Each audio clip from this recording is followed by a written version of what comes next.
Obrigado, irmãos e irmãs. Turma lá atrás também. Nós queremos compartilhar a palavra do Senhor com você a partir do Salmo número 89. O tema da nossa ministração é amadurecer rumo à fidelidade. Maturidade é um tema que nos foi colocado no coração esse ano pelo Espírito Santo de Deus. E nós precisamos de amadurecer. E a maturidade vai nos fazer passar por vários caminhos, vários estágios, e nós vamos amadurecer rumo à fidelidade. Eu citei o Afeganistão. O Afeganistão é um país em que 10 cristãos nesse período, último período 2018, foram mortos por causa da fé, e temos lá muitas dificuldades. Eu gostaria mesmo que você continuasse orando pelo Afeganistão, pelos países onde o evangelho não é tão fácil quanto aqui, e orando pelo pós-encontro de casais, por tudo que Deus quer fazer através desse trabalho aqui entre nós. Salmo 89, versículo 1 e 2, nós vamos ler o texto sagrado. Diz assim: cantarei para sempre o amor do Senhor, com minha boca anunciarei a tua fidelidade por todas as gerações. Sei que firme está o teu amor para sempre, e que firmaste nos céus a tua fidelidade. Você pode repetir a palavra fidelidade? E maturidade. O contrário disso é infidelidade, que rima com imaturidade. Oramos. Senhor, muito obrigado, porque o Senhor é Deus que traz maturidade para nós. E a plena maturidade é mais perto de Ti. Nos aproximamos da figura de Cristo Jesus, do modelo de Cristo Jesus, e oramos pedindo: faz isso em nossas vidas, ó Pai. Faz isso em nossas vidas. Para a glória do Seu nome nós oramos. Ó Deus, apesar do estágio que estamos nesse momento, nesse dia, vai nos puxando, nos levando ao centro da Tua vontade, que passa por maturidade e fidelidade. Te adoramos por ser modelo para nós, em nome de Jesus. Amém. Amém. Amadurecer rumo à fidelidade. Eu poderia também começar dizendo, colocar um título: ser fiel rumo à maturidade. Talvez desse o mesmo efeito que Deus colocou em meu coração para compartilharmos nessa noite uns com os outros. Afinal, fidelidade é uma das características da maturidade.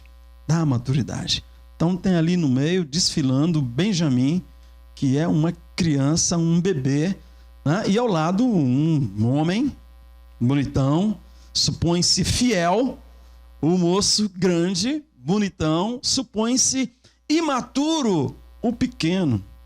Então esse pequeno, dependendo do que oferecemos a ele, de um lado ou do outro, o pequeno vai ficar para lá e para cá, infiel.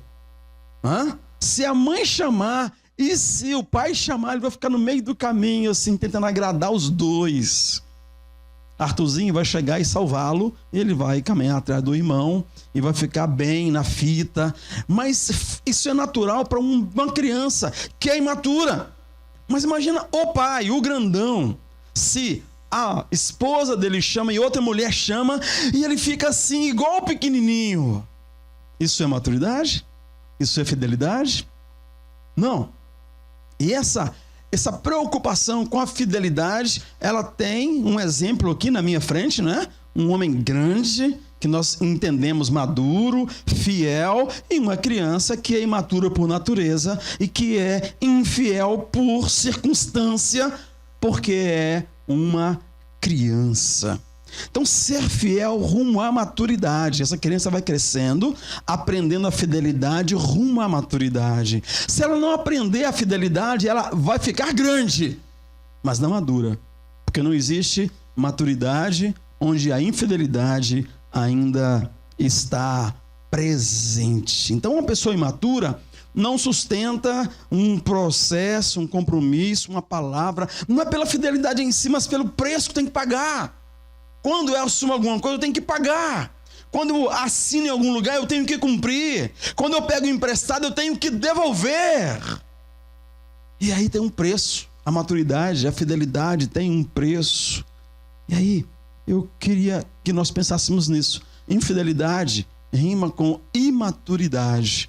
E aí, eu talvez devesse começar a pensar nisso, para pensar depois na fidelidade de Deus, que o salmista não está falando da minha fidelidade, mas da fidelidade do Senhor. Eu poderia talvez pensar da maneira como eu falo. E Tiago fala disso. Tiago 3 fala da língua de uma pessoa infiel, da língua de uma pessoa imatura. E, infelizmente, muitas vezes está falando da minha língua e da sua língua também. Ele fala do poder dela. Uma língua imatura, uma língua infiel, tem um poder infernal, literalmente. E ela tem o poder de incendiar, ela tem o poder de fazer perder o navio nas comparações que ele faz. Ela tem um poder terrível. Como é que é a língua de uma pessoa imatura, de uma pessoa infiel, segundo Tiago capítulo 3. A língua que faz guerra também faz juras de amor.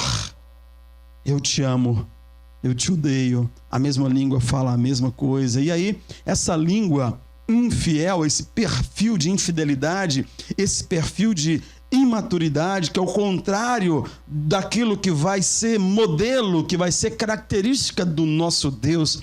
Essa língua infiel, naturalmente, ela fofoca. E, via de regra, trata-se daquilo que a gente faz quando fala de quem não está presente. Vamos falar dessa pessoa, e aí aproveitamos para falar algumas coisas que nós pensamos sobre ela. Não que sejam verdade sobre ela, mas nós pensamos sobre ela e falamos de tal maneira como se fosse verdade, mas o nome disso é fofoca. Você pode dizer essa palavra, por favor? É a língua de quem é infiel. A língua infiel também julga, condena. É difícil, irmãos, conversar com alguém que tem na mão um martelo e a balança. Ele vai medir você e depois ele vai fazer o que faz o martelo. Essa pessoa que tem nas mãos o martelo e a balança não é fácil. Uma pessoa infiel, essa língua infiel pode ser carregada de negatividade. Nossa língua muitas vezes é carregada de negatividade e a vida segue, e aí a pessoa infiel olha para o chão, não olha para o céu. Ela não consegue ver o horizonte, a grandeza. Ela olha para o limitado, ela olha para o pé, ela olha para a terra, ela olha para o chão. E, por exemplo, um dia como o de ontem, tão lindo, tão especial, e aí tinha muita gente reunida aqui, ali e acolá, mas no fim da tarde, o que aconteceu? Choveu. E aí, uma pessoa negativa de tudo que aconteceu ontem, ela vai falar: eu sabia, eu vi, eu li na previsão do tempo, eu sabia que ia chover, aquela tempestade terrível. Ainda bem que não matou, mas quase matou. Eu vi o raio passar perto. E a negatividade faz parte dessa pessoa, que é um tipo de infidelidade. Fofoca, esse juízo, a negatividade. E a negatividade traz consigo uma rainha, uma pessoa fantástica, conhecida internacionalmente, chamada reclamação. Qualquer lugar do mundo que você chega, a gente começa reclamando, a gente começa comparando, porque lá é melhor do que aqui é melhor do que lá.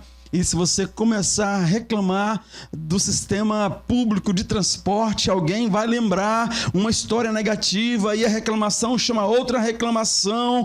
Isso não traz nenhuma leveza para a conversa. E eu vou pegar o metrô com medo, se antes eu entrar numa rodinha de pessoas infiéis.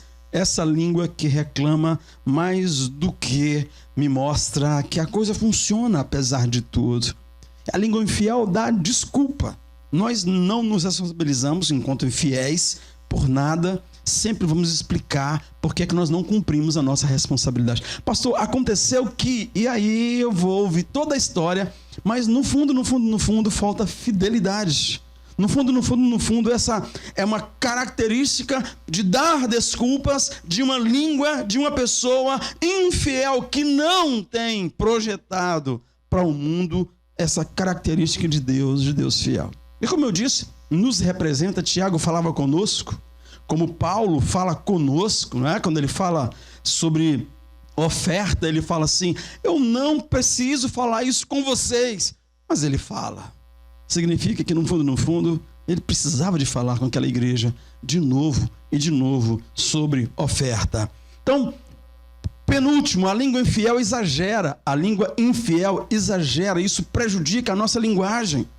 E aquilo que na verdade torna-se mentira. Vou te dar um exemplo. Quando eu falo que depende, que nos representa, e eu preciso de confessar ao Senhor e continuar crescendo em direção à fidelidade, porque esse é o retrato de Deus. Domingo passado, aqui nesse púlpito, eu disse assim, trouxemos o pastor Jeremias há um tempo atrás, e o pastor Jeremias, numa terça-feira, fora de época, e uma pessoa tão especial para a gente ouvir, e estava aqui só eu, minha família, e uma família que nós trouxemos como convidados. Eu exagerei para lembrar vocês que terça-feira seria muito feio estar aqui só eu, minha família, mais 2 ou 4 pessoas e convidado. Porque depois o irmão me deu um recadinho: pastor, eu também estava lá naquele dia. Então eu exagerei. Eu falei uma verdade, para enfatizá-la, eu excluí pelo menos 3 pessoas mais que estavam também aqui. Foi, mano, você me entendeu? Só quis dizer para quem não veio, para quem não tem o costume, o hábito, né, de fazer um sacrifício a seu próprio favor e dar suporte a um trabalho especial na igreja, que viessem. E a igreja estava cheia, graças a Deus. Os de fora atenderam muito bem. Foi uma terça-feira muito abençoada. Mas eu exagerei, eu menti, eu fui infiel na intenção de clarear uma coisa bem específica, e a irmã me lembrou disso depois. Essa língua infiel também, ela é dogmática. Ela sabe tudo. Ela tem a verdade e ninguém discute com ela, porque ela não vai ouvir, vai simplesmente dizer: é assim, é assim. Ela faz confusão entre os fatos e a opinião dela. Numa conversa que tive com Melissa no outro dia, ela me contando que ouviu isso, clareou essa coisa que a gente mistura. Existe um fato, existe o que eu penso sobre o assunto, mas uma pessoa dogmática não. Ela pensa que o fato é o que ela pensa sobre o assunto. Ela não discute o fato, ela insiste no que ela pensa e acabou. Não adianta, não tem conversa. E isso é infidelidade de alguma forma. Temos que entender isso. A palavra diz, queridos, que Deus é fiel. Deus é fiel de tal maneira que eu não posso falar Deus é fiel de tal maneira. Deus é mais fiel do que? Deus é tão fiel. Não posso falar assim não, meu irmão. Deus é fiel. É simplesmente fiel. Plenamente fiel. Não existe uma palavra, um adjetivo para eu colocar aqui, porque é como se ele fosse fiel. Se eu fosse comparar essa fidelidade com qualquer outra fidelidade, não existe. Plena fidelidade fora do nosso Deus.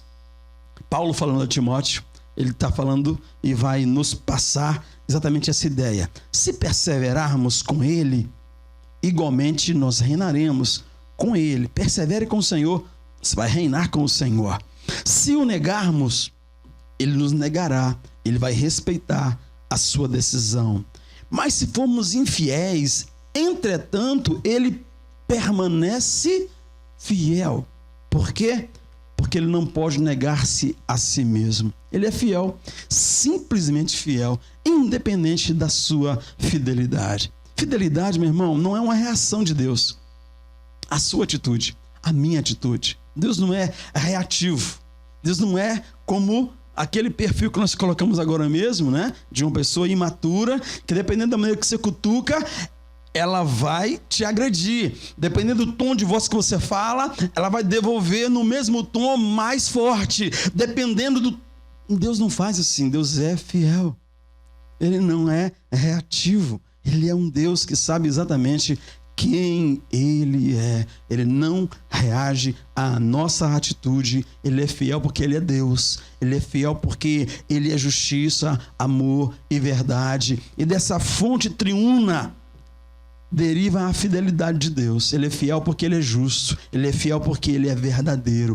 Ele é fiel porque Ele é Deus. Eu preciso confiar na fidelidade de Deus. Você precisa de ser desafiado hoje a avaliar o quanto você confia na fidelidade de Deus. E eu tenho essa pergunta para fazer para você. Você confia em Deus? Você pode confiar na fidelidade de Deus. A sua vida é a vida de quem confia que Deus é fiel. Ou Ele é tão fiel quanto, se existe qualquer outro Deus. Ou Ele é fiel, Ele é tão fiel quanto, eu não sei o que você poderia comparar. Deus é fiel. Você pode confiar em Deus. Responde para o seu coração isso. Charles Swindoll, num livro chamado Confiança Plena, ele pergunta de forma bem direta: você pode confiar em Deus? Você tem confiado em Deus? E ele responde que tem duas maneiras de encarar essa questão. E essas duas respostas, lembrando da mensagem do domingo passado, pode ser uma resposta focada nas mãos do Senhor, uma resposta focada na face do Senhor. Eu confio em Deus, confio. Mas quando eu pergunto isso para você, você vai responder. E a sua resposta pode mostrar se você está focado nas mãos do Senhor ou na face do Senhor. Eu queria que você pensasse um pouco sobre isso. A primeira resposta vai ser a partir desse pensamento. Deus é confiável em tempos de necessidade. Na hora que tudo aperta, na hora que a cerca se aproxima, na hora que vou dar de cara no muro, Deus é fiel e tira o muro para você. Deus amacia a árvore onde você vai bater a cara. Você pergunta assim para saber se Deus é fiel. Em tempo de necessidade, Ele vai suprir todas as necessidades. E se a gente pensar hoje, né, no nosso casal aqui do louvor, Pastor Belchior e a Tatiana, talvez pudessem perguntar assim: se Deus é fiel, hoje a dor do rim vai passar. Se Deus é fiel, a necessidade que eu tenho agora vai acabar. Será que é isso? Será que essa é a maneira de ver se Deus é fiel? Ele vai cumprir suas promessas? Queridos, pensar assim é estar de novo sentado na mão do juiz, com a canetinha na mão, olhando para Deus, dizendo: não, nem tanto. Talvez, não gostei dessa maneira como ele reagiu, como ele fez, como ele cumpriu a promessa. Não foi bem isso que ele tinha prometido, não. É um olhar para as mãos de Deus. É uma busca pelo poder de Deus e não pelo coração de Deus. Então eu preciso de perceber como eu vou responder essa pergunta, para perceber o que eu estou buscando em Deus e de Deus. Mas eu poderia também avaliar, questionar, para responder essa pergunta: você pode confiar em Deus? Eu poderia pensar dessa maneira: você tem um relacionamento com Deus tão próximo, que tem tanta confiança nele, que acredita que Ele está com você, que Ele está do seu lado sempre, mesmo quando não há nenhuma evidência de que Ele está do seu lado, mesmo quando, como o casal que eu dei de exemplo agora, passou a noite no hospital e a dor não diminuiu, porque o remédio não chegou, porque não deu para ser atendido, ou porque não fez efeito, qualquer que seja a questão, você sabe que Deus está presente apesar dos resultados serem distintos daquilo que você esperava para aquele momento. A roda gira, ela faz um ciclo e ela volta num ponto de origem, de tempos em tempos. Nós precisamos de voltar nesse ponto de perguntar: eu confio em Deus? Eu confio em Deus? Eu confio em Ti, Senhor. O Espírito de Deus vai, no meio das provas, construindo e reconstruindo a nossa fé. E Ele fala: não corra, não fuja, não desista. A fé vai seguir o seu curso no meio das lutas, das dificuldades, também no meio da alegria, no meio da abundância, de maneira que você vai compreender que Deus é Deus, que Deus é fiel e o quão bom Deus pode ser, apesar de tudo. E eu vou perceber que você está buscando a face de Deus. Se conectar inteiro com Deus, conhecer a Deus, porque você sabe que Ele é Deus fiel. Ele é Deus fiel. Então, querido, eu queria que a gente pensasse um pouco mais sobre como é que a gente pode reagir à fidelidade com fidelidade, naturalmente. Levínia já tocou aqui no assunto. Fala de fidelidade, vou lembrar de casamento, não tem jeito. Fidelidade, eu vou pensar em casamento. E quando fala de fidelidade, eu vou lembrar de famílias, de casamentos que acabou, está acabando. Isso vai me perguntar assim, pastor, houve infidelidade? E eu vou responder sim. Ah, mas você conhece a história? Não, mas eu sei que todo casamento, para terminar, houve infidelidade. Mesmo que não houve uma terceira pessoa, gente como a gente, mas houve infidelidade a princípios, infidelidade a expectativa, infidelidade a promessas. Então sempre há infidelidade quando termina um casamento, mesmo não havendo a presença de uma terceira pessoa, porque alguém foi infiel ao amor, ao cuidado. Alguém foi infiel a promessas que fez, a verdade que foi declarada. Ele tratou como mentira, ela tratou como mentira aquilo que deveria ser verdade. A fidelidade é maior que o casamento, é maior que uma amizade, porque assim como acaba um casamento e sempre há infidelidade, amizades acabam também porque há infidelidade. Não necessariamente porque um amigo não devolveu o que pegou emprestado, não necessariamente porque um roubou o outro, mas a fidelidade é maior do que a amizade. A fidelidade é algo que se espera, algo que se propõe no relacionamento, na amizade. E aí, queridos, nós precisamos de parar e pensar que a fidelidade é mais importante, eu vou repetir essa expressão, do que o casamento, porque ela vai sustentar o casamento.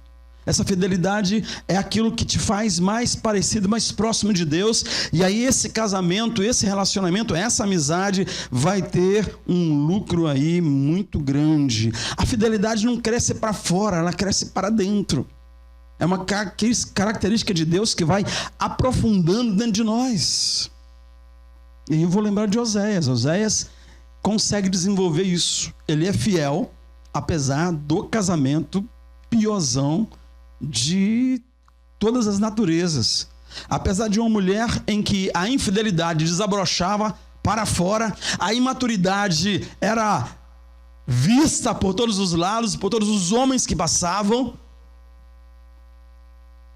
Oséias continuou fiel. E Deus abençoou aquele casamento por causa da fidelidade daquele homem. Ele não era fiel a ela, ele era fiel ao Senhor. A fidelidade que ele devia ao Senhor, ao que ele havia prometido, mesmo que ela largou tudo para lá, mesmo que ela não respeitou nada, aquele homem era um homem fiel. Esse é o tipo de fidelidade que nós vamos percebendo que é um desenvolvimento de graça de Deus, de característica de Deus em nós. Deus se apresenta a Moisés exatamente de uma maneira muito linda ao povo de Israel. Ele vai declarando a sua fidelidade. Um dia, Deus entrega a Moisés as tábuas da lei. A segunda vez, as segundas tábuas da lei, porque o povo infiel não fez que o nosso Deus se tornasse infiel. E o Senhor entrega de novo as tábuas a Moisés, que Moisés quebrou as primeiras por causa da infidelidade do povo. Moisés quebrou as primeiras tábuas. E Moisés volta para o monte. Deus lhe entrega as tábuas. Lá em Êxodo capítulo 36, o texto não está ali, mas o Senhor entrega as tábuas e assina. E a assinatura dele foi uma voz do céu dizendo: Senhor, Senhor, Deus compassivo, misericordioso, paciente, cheio de amor e fidelidade, que mantém o seu amor a milhares e perdoa a maldade, a rebelião e o pecado. Contudo, não deixa de punir o culpado, castiga os filhos e os netos pelo pecado de seus pais, até a terceira e quarta geração. E aí é a assinatura que Deus faz nas tábuas dos 10 mandamentos, aquela descrição: eu sou Deus fiel. Josafá, nomeando juízes para Israel, ele dá para eles essas 3 características que cada juiz devia ter. Vocês devem servir com fidelidade, coração íntegro e no temor do Senhor. E aqueles homens foram, e essa era a ordem: fidelidade, coração íntegro, temor do Senhor. Façam assim e vocês não pecarão. Significa que se eu servir com coração íntegro, com temor, mas sem fidelidade, estou pecando. Também é verdade, fidelidade, coração íntegro, sem temor do Senhor, estou pecando. Até porque uma coisa não funciona sem a outra. Então vocês devem servir, querem um avivamento. Deus mandou um avivamento sobre a terra e Ele estabeleceu juízes sobre o povo de Israel. Vão e sirvam com fidelidade, coração íntegro e com temor do Senhor. Fazendo assim, vocês não pecarão. E aí, eu chego e encontro o Senhor Jesus ensinando sobre fidelidade. E entre tantas coisas lindas que Ele ensina sobre fidelidade, Ele ensina em todas as áreas da fidelidade. Mas Ele conta uma parábola que eu acho especial. Na parábola dos talentos, Ele entrega 5 talentos a um, 2 talentos ao outro, entrega 1 talento ao terceiro. E Ele não veio antes e deu uma medida no dom, no potencial de venda, de multiplicação que eles tinham. Isso interessava muito pouco. Eles não foram medidos na fidelidade, porque a fidelidade é uma escolha que você faz à medida que você caminha. A criança vai crescendo em maturidade, ela vai crescendo em fidelidade, se a maturidade chegar. Então, de alguma forma, aqueles homens que receberam 5 e 2 talentos tinham mais capacidade de negociar do que aquele que recebeu 1 talento. Mas todos nós podemos e devemos, com o que temos nas mãos, fazer alguma coisa. Isso é o que o texto nos ensina, porque nós precisamos ser fiéis como adultos maduros. A criança pega alguma coisa e brinca. A criança pega alguma coisa e experimenta, leva na boca. Mas o adulto, o que pega, ele é responsável. O que pega, ele precisa de saber onde colocar. Ele precisa de saber o valor que tem e quanto vai ter daqui a pouco. Ou quanto vai ter de depreciação no valor dessa coisa. Então aquele homem coloca na mão de 5 talentos, 2 talentos e 1 talento. Possivelmente pela capacidade de negociar. Agora, a fidelidade era a escolha de cada um deles. O que eu vou fazer com isso? O que eu posso fazer e o que eu vou fazer? Ser fiel, querido, é uma escolha que eu faço e que você faz por causa daquele que nos comissionou. Porque nós precisamos de representar aquele que é fiel. E eu preciso de escolher se eu vou ser ou não ser fiel. Os 2 primeiros homens a quem o Senhor da história que Jesus contou dera 5 talentos e 2 talentos, eles foram bons multiplicadores. Mas, queridos, isso não foi citado pelo Senhor Jesus como algo especial. E o homem do lado de cá, a grande questão não foi a incapacidade de multiplicar, mas a sua infidelidade. A escolha que ele faz de ser infiel. Talvez você possa pensar assim, se colocando no lugar daquele homem, não é? Eu recebi só 1 talento, eu não sou bom de venda. A melhor coisa que eu faço é esconder isso aqui realmente debaixo do tapete, ali no basement, ou em algum lugar que ninguém vai mexer, bem fresquinho para não estragar. Quando eu chegar, eu entrego para ele, ele se vira. Isso não é um pensamento de quem não sabe negociar, é um pensamento de quem é infiel. O que tem na sua mão, que está parado, jogado, colocado em algum lugar, não é porque você não sabe usar, é porque você tem sido infiel, eu tenho sido infiel. Você pode dizer assim, não vou ficar aí tirando onda só porque eu recebi 1 talento, olha, o meu talento, eu não vou ficar tirando onda, eu guardei o talento ali, quando eu chegar eu entrego. Não é questão de tirar onda, é questão de fidelidade, de infidelidade. Ah, mas eu não sei negociar, vá fazer um curso de vendas, faça online. Usa o Wi-Fi da igreja. Mas você não pode chegar para o Senhor e dizer assim, eu não sabia negociar, eu peguei o meu talento, escondi ali, está aqui agora. é seu. O jeito que você me deu está aqui. Aqui, ó, a numeração das notas. As notas que o Senhor me deu estão aqui. Queridos, os 2 primeiros homens não foram valorizados pelo Senhor por causa do dinheiro, porque aquele senhor era muito rico e não precisava daquele dinheiro. Só que ele não era desperdiçador. Ele colocou na mão daqueles homens, ele confiou na mão daqueles homens, porque aquele talento, aquele dom, quer seja dinheiro, quer seja o que fosse, não era para ficar parado, era para multiplicar. É assim o nosso Deus, um Deus que é fiel a si mesmo, a sua capacidade criadora, não vai ficar parado. O que ele tem para dar, vai criar, vai multiplicar. Não foi falta de capacidade de multiplicar, faltou-lhe fidelidade. E que essa palavra nos desperte, fazer um tratamento, parar de esconder, fazer um curso de vendas, esconder o medo de multiplicar talentos que lhe foi confiado. Jesus o chamou de infiel. Nesse contexto, queridos, nós oramos por maturidade e pensamos na seguinte coisa: quando eu não confio plenamente na fidelidade do Senhor, eu vou ter medo do Senhor. Se você ler a parábola dos 10 talentos, dos talentos, com carinho, você vai ver aquele homem dizendo assim: eu tive medo, eu te conheço, eu tive medo. E eu escondi o talento. Na realidade é o contrário, ele não conhecia. Ele conhecia a mão do Senhor, que era poderosa, que era forte. Mas ele não conhecia a face do Senhor, que era uma face de amor, de confiança, de carinho, de relacionamento. Então, com medo da mão do Senhor, ele escondeu os talentos e não multiplicou aquele talento. E quando eu ajo, irmão, em toda a área da minha vida, por medo, eu vou ter problemas. E o exemplo de sempre. E quando eu faço o que nós fizemos, uma imigração, por medo do Brasil, por medo de bala perdida, de bala achada, de bala encomendada, por medo. Eu começo por medo. E vai ser um peso, ainda que eu ganhar, eu vou perder.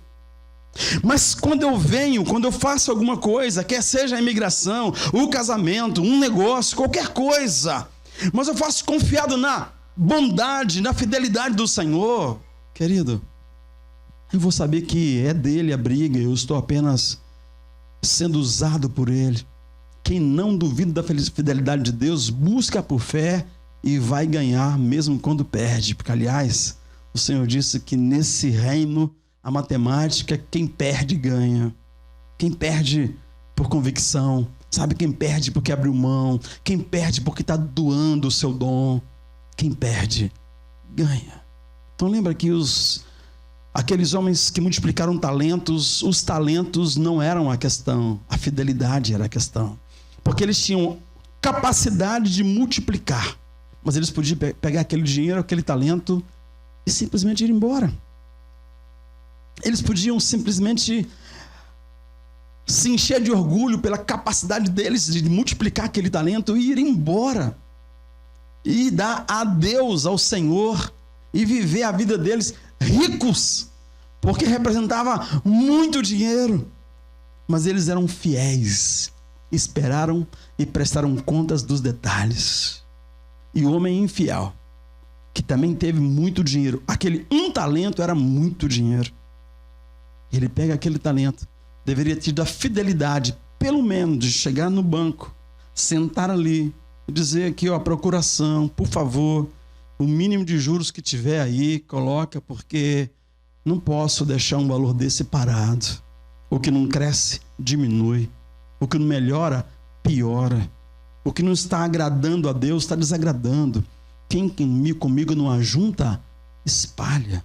Aquele que não é fiel, é infiel, ainda que dê 1000 desculpas para parecer fiel. Quem não é fiel é infiel, porque o nosso Deus é claramente fiel. Então, eu preciso de trabalhar por fé na fidelidade do Senhor e não pelo medo que muitas vezes nos empurra, queridos.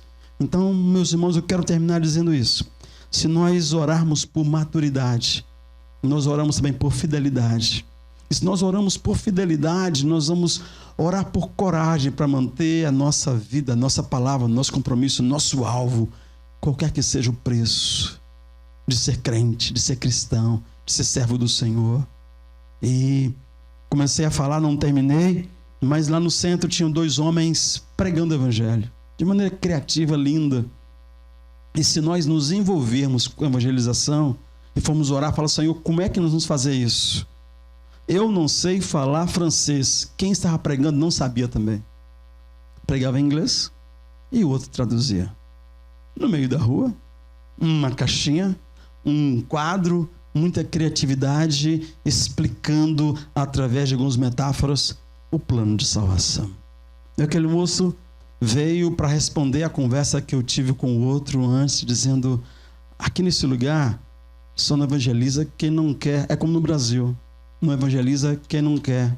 É como no Afeganistão, não evangeliza quem não quer se comprometer, quem não quer se comprometer, se envolver. Caso contrário, nós vamos orar e Deus vai nos dar uma oportunidade para isso, direta ou indiretamente. Repetindo, todo tempo pregue, se for preciso, use palavras, mas todo tempo se envolva com a fidelidade do Senhor. Vai refletir no seu casamento, nos seus filhos, na criação deles, em todo tempo. E quando o texto fala lá atrás que ele visita a maldade dos pais nos filhos até a 3ª e 4ª geração, não pensa que é maldade de Deus. É exatamente esse conceito de fidelidade. Naquilo que você se envolve, seus filhos vão aprender. E se envolvem numa coisa errada, vocês vão aprender e vai demandar 2 gerações para desaprender. Se envolva em alguns defeitos de caráter, seus filhos vão receber, e seus netos, com muita oração, vão ficar livres dele. Não é Deus que o faz, ele descreve isso. Então nós vamos orar, falando, Senhor, que a tua fidelidade nos alcance, que essa característica sua seja semeada em nós. Cantarei para sempre o amor do Senhor, e com a minha boca anunciarei a tua fidelidade por todas as gerações. O texto fala fidelidade pelo menos 8, 10 vezes, lembrando a fidelidade do Senhor. Vamos ficar de pé para nos orarmos.